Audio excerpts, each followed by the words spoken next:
Welcome back to this video. In this video we are going to talk about the ThermalMaster P2, which is a slight improvement upon its predecessor with slightly improved specification and slightly improved price for more budget friendliness. So let's see what's inside the box. We can see this model received a lot of love, starting from the packaging design. But we are here to see what's inside the box, so let's get to it.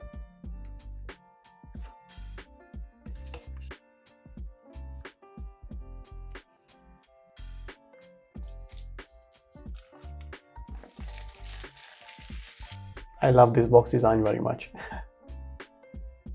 Right on the side of the box it's immediately revealing the temperature range and that nice 1.5% or 1.5 Celsius plus minus accuracy.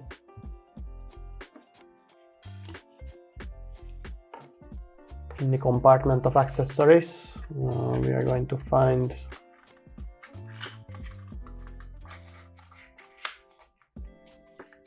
a USB-C to USB-C extension cable. Before we get to the camera, there is an envelope that contains, let's see, user's manual and this ThermalMaster greetings card basically.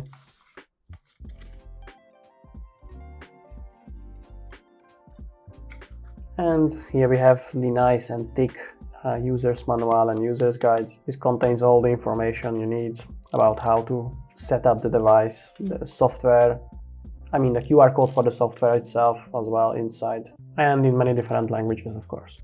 And finally, let's set this camera free. That also comes with this awesome carabiner over here. This will enable you to put it on your keychain or your pants or your backpack, and you can carry it with you anywhere you want. And of course we are getting this time a much nicer hard case, well designed. Unlike the old medieval money pouch that was only able to protect your device from some minor scratches, this new case can provide you a much more significant overall resistance and also impact protection. The case opens like a beautiful jewelry box, and there you have the ThermalMaster P2 inside. It is only a few millimeters larger than the old P2, that's why it's called the world's second smallest thermal camera.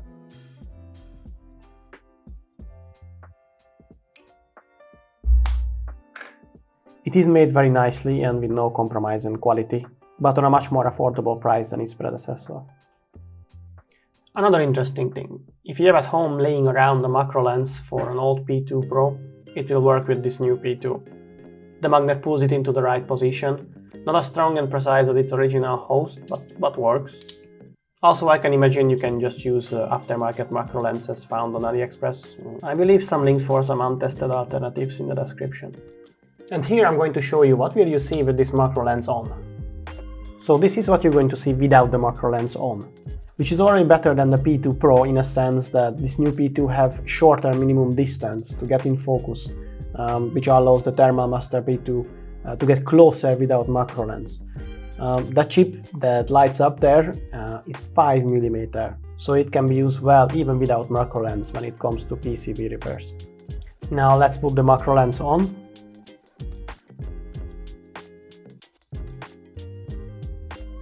Now looking at the same 5mm chip, this is ½ centimeter. So yeah, the macro lens does help a lot, but not requirement. That little SMD over there is 1mm, one single millimeter, and you can see it very nice and big in the screen. I will be adding the long version of this test recording to the end of this video, along with the rest of the test recordings. And now, let's see the specifications. I will be going through the basic specifications, but I'm only going to highlight the most important specifications. The resolution is 256 by 192, which is 2.5 times more resolution than the famously infamous FLIR 1 Pro, that only have a resolution of 160 by 120.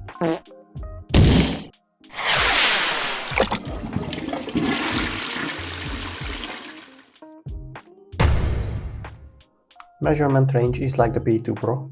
Sensitivity is a nice 40 mK, which is 20% better than this predecessor. Battery life, ignore that because every phone is different. Frame rate is 25 Hz.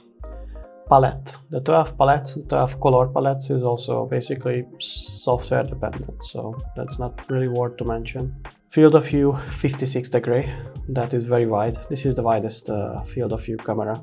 Weight is 9.7 gram, which is 0.7 gram more than the P2 Pro, for example. Photo and video saving function is again software dependent.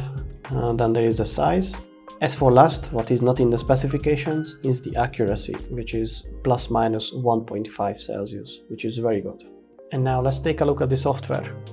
First, with the QR code reader of your Android phone, scan the QR code inside the user's manual. Then just open the link you get with the QR code. It will take you to the download page. Download the software that you will find there. Once the file is downloaded, of course, open it and install it. Then you're finally ready to open it. Connect the camera and ready to play. And there you are. And now let's take a look at the app. As you can see, this is the main interface. There you can find the camera, gallery, settings, and customer service, like a direct access to customer service. In the gallery you will find, obviously, the recorded pictures and videos. In the settings menu we can find login. If you want, you can log in. Device details, image settings. There you can turn on and off the watermark as well. In the other settings, you can find the language. The help document is basically the digital format of the entire user's manual. And in the About Us, you can learn about Thermal Master. In the feedback option, you can reach directly the customer service, write about your problem, upload a photo about the problem, and you can get help for it. In the main menu, there is also a customer service option that gives you a direct link and direct access to their WhatsApp. On the upper part of the UI, you can find the digital upscaling button on and off. That is the so-called X3 algorithm that makes the image in some situations slightly more crispy. And the temperature range selector, which is -20 to 150 and 100 Celsius to 600 Celsius. Here's the X3 algorithm turned on and off a few times, just so you can see the difference. It's on.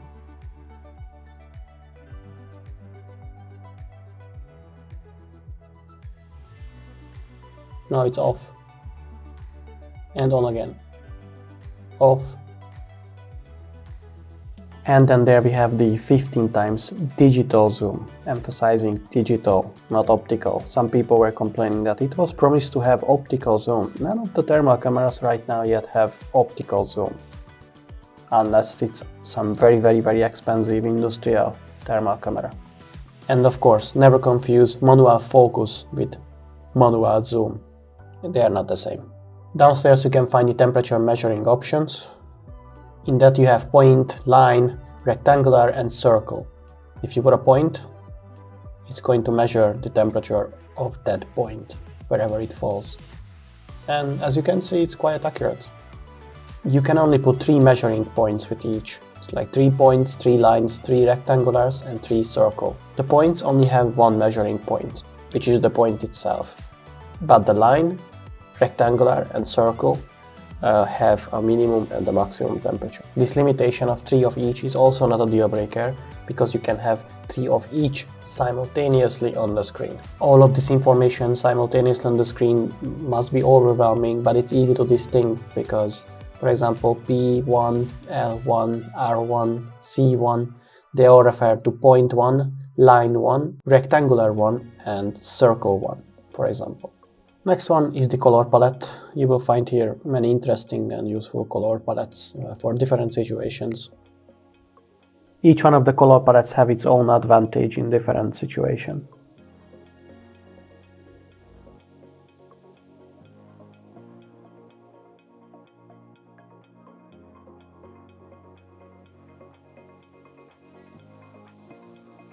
You also have the option to turn on the visible light camera simultaneously in a picture-in-picture format, and you can change the opacity of the visible image itself.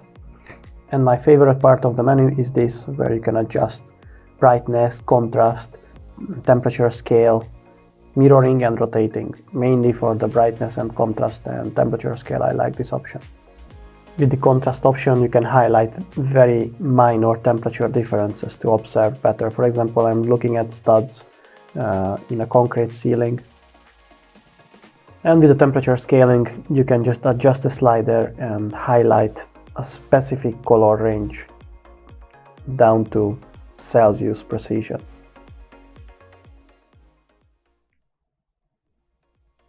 So this is the Thermalmaster P2. I like the smart designs in everything, such as this case to hold the P2. It's a very nice addition considering that this is the cheapest 256 by 192 thermal camera that's worth considering. It will definitely hold your P2 nice and safe and securely. The camera itself also well made and reliable. Accurate temperature measuring in the right circumstances, lightweight with only 9.7 grams and ultra portable. The software also well polished with digital zoom and AI resolution upscaling.